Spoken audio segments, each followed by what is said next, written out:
last year at Gamescom, what's in focus with Crysis 3 is really the multiplayer. You showed off a new mode. It's going to be in the game, and I think Crysis multiplayer has always been something a little bit different. But can you just tell us a little bit about what this mode adds to the Crysis multiplayer experience? So we've got the new Hunter game mode that is new for Crysis 3 multiplayer. We have 8 game modes in total, so that allowed us to be a little bit more creative with one of the game modes. And what we really wanted to do is play on what is actually core of the Crysis universe, the nanosuit, and think, well, how can we make that nanosuit feel even more awesome? And so we were looking at playing around with some ideas, and we were looking at the stealth abilities, and we thought, okay, let's just overcharge the stealth ability and see what we can do with that. And how do we make that feel cool? How do we bring that into the universe?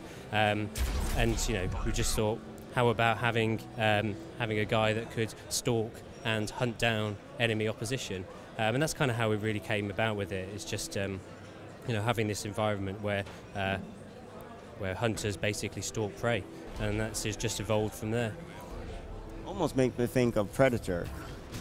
Obviously, the connections can be made to Predator, and that's a huge influence in the game as we were developing it. You can take games can learn a lot from movies, and movies can learn a lot from games. So the influence does seep into the development of games. Yes.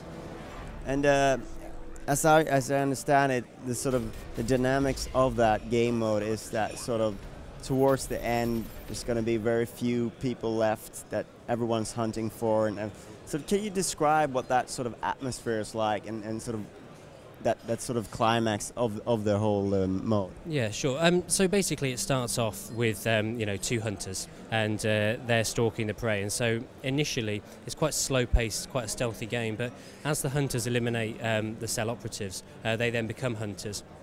So what you end up with is sort of a sweet spot of around, you get 2 versus 10, then you get sort of 5 versus 7, and slowly it turns from a stealthy gameplay into a more action gameplay. And at the end of the 2-minute rounds, you end up with cell operatives that are sort of trying to fight off 10, 11 hunters, and it gets quite frantic. And the aim behind it was really for the cell operatives to instill fear and tension into them. So the more hunters that are sort of bombarding them with arrows and trying to stalk them and track them, the tenser it becomes. And sort of what sort of tools do the cell operatives have at their disposal? So we're still playing around with the loadouts and exactly what tools they're going to have. Currently there's a variety of weapons that they have. We're playing around with the idea of having technical scopes that allow them to detect the hunters easier. They're also equipped with an EMP grenade. The EMP grenade can be used to decloak hunters and temporarily shut down the nanosuit. We also have a proximity alarm that goes off when they get near, so once they get within a certain range, the proximity alarm will start going off, and then a skilled cell operative can use an EMP grenade to actually reveal where the hunter is and then take them out. And you kind of end up in a situation where perhaps a hunter was stalking a cell and hunting them, and then once the EMP grenade goes off, the balance tips, and then they become the hunted themselves. And of course, you sort of switch that between rounds as well.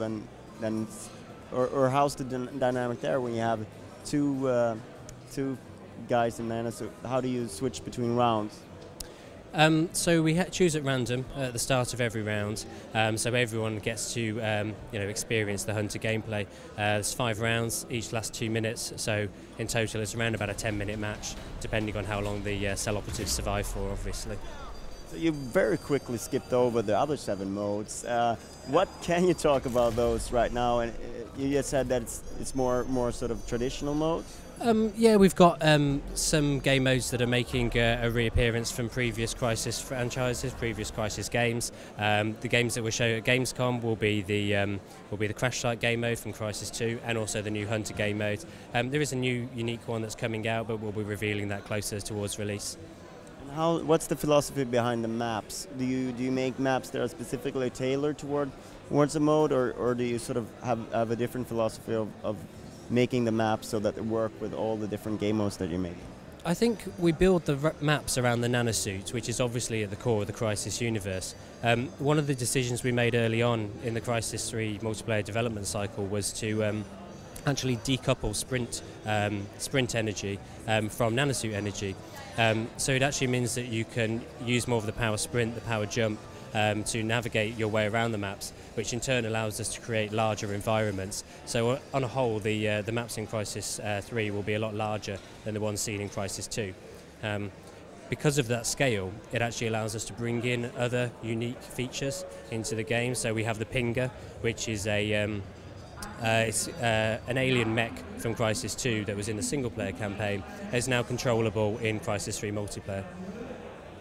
And but all the maps will be playable in all modes, or the majority of game modes will be supported on the on all maps, yes. And what kind of work is going into the multiplayer right now? What are you doing back at the studio? So obviously we've been preparing for Gamescom. That was our priority over the last few weeks. We're in the build up to Alpha now, so currently we're just looking at all the features, making sure that they're up to an Alpha standard, and then we're going to go into a polish period. Which we just want to have an extended polish period time, so the product that we put out at the end is up to scratch and up to a good standard. You think there might be any plans for letting the public in a little bit early, or? Potentially. Those things are still in discussion, so. Talk to the marketing guys is usually what I get when I ask questions like that. Yeah, yeah.